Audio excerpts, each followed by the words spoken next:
Como surgiu o NIET? O que é o NIET? Bom, o NIET, como nome legal, ele surge no ano de 2000, a partir do segundo salão de extensão da universidade.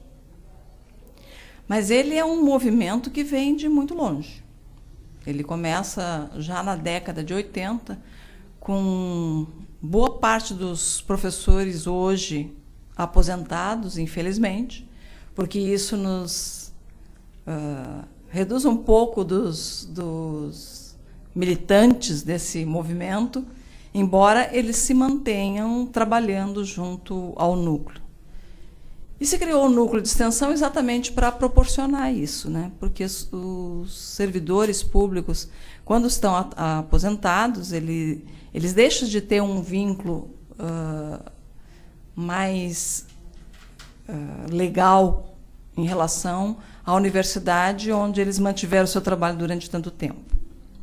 Então, o NIET, na realidade, ele é um resultado deste movimento que vem desde 80. Houve um momento na década de 90 que se fez vários seminários.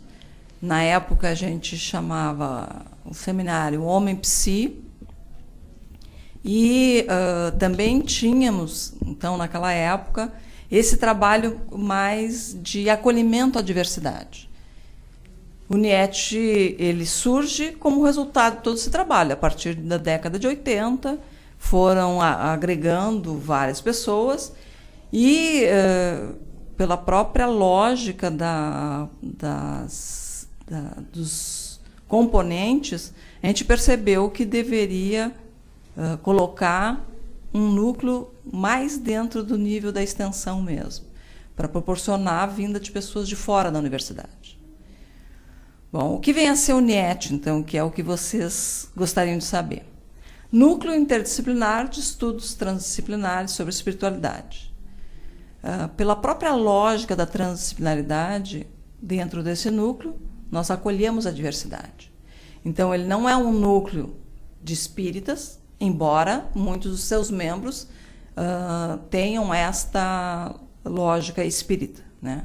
Nós temos dentro do NIET pessoas da lógica religiosa católica, da lógica religiosa umbandista, enfim, e dos que trabalham mais com a questão da ciência mesmo do que com a questão religiosa.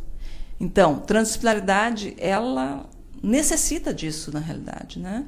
Um acolhimento a diversas áreas, diversas religiões, diversas nacionalidades. Então, o que a gente pensa em relação ao NIET? Que a gente deve acolher diversidades transgeracional. Nós já estamos na terceira geração, na realidade, dentro do NIET. Nós temos meninos que estavam fazendo graduação e que hoje já estão na universidade como professores. Então, é interessante a gente acompanhar esse movimento.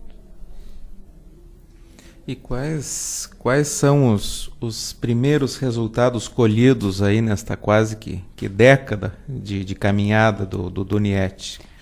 Bom, o NIET ele fez, num primeiro momento, um seminário mais interno, até para que a gente pudesse ter uma ideia próxima do que era a repercussão de se pensar alguma coisa que é tão velada, né? Espiritualidade parece que as pessoas só pode ter na ordem privada, não na ordem pública, né? E a gente entende que não. Espiritualidade, afetividade e as questões de ordem mental e corporal, elas estão o tempo inteiro interagindo. Então, existem alguns autores da área da biologia que mostram o seguinte: o que tu conhece tem a ver contigo, não com a realidade do lado de fora. Porque tu só vê o que tu conhece. Então, esses mesmos autores colocam alguns equívocos de alguns cientistas exatamente por isso. Então, não dá para a gente desligar o botãozinho e dizer agora eu sou cientista ou agora eu sou religioso. Espiritualidade, para nós, na realidade, significa ética. E ética de ordem planetária. Então, dentro de certo limite, né, a gente tem pensado a ética por 3 pontos de vista, que não são, elas são inseparáveis. É a questão do princípio da responsabilidade.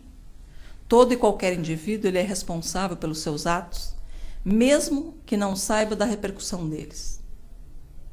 Isso é um princípio de Hans Jonas. O princípio da esperança, e aí a lógica da esperança não é uma esperança de esperar passivamente, mas é uma esperança ativa, em que o indivíduo, por ter esperança, ele vai à luta, arregaça as mangas e faz as coisas acontecer. Que dentro, de certa maneira, está dentro dessa visão que eu acabei de falar lá no evento, sobre a questão de que o que nos permite avaliar é a ação, e não a intenção. A intenção é importante, mas ela tem que aparecer na ação. E a terceira questão, que a gente entende como princípio, é o princípio da amorosidade. E aí, como eu falei também, Maturana diz, a amorosidade é o que nos compõe enquanto humanos.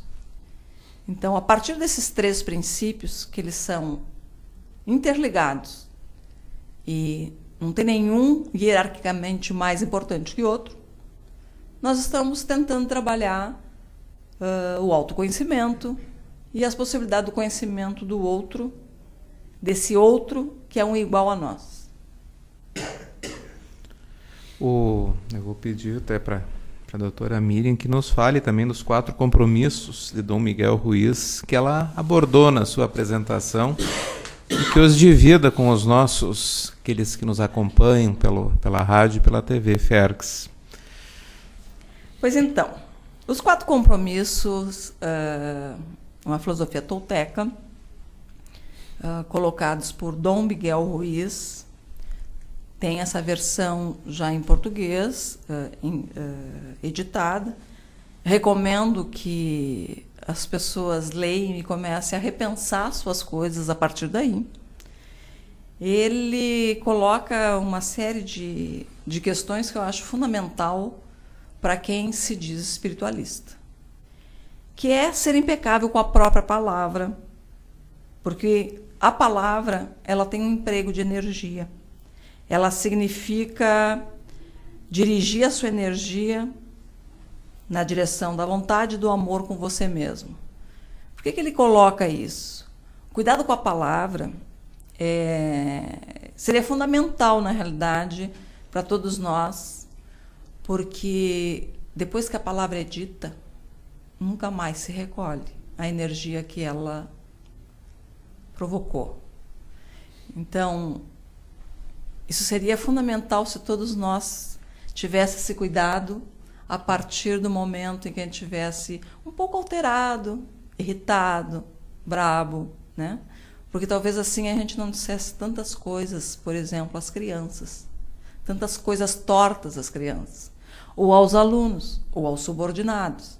Então, é fundamental ter cuidado com a palavra, principalmente numa relação hierárquica como acontece na nossa sociedade.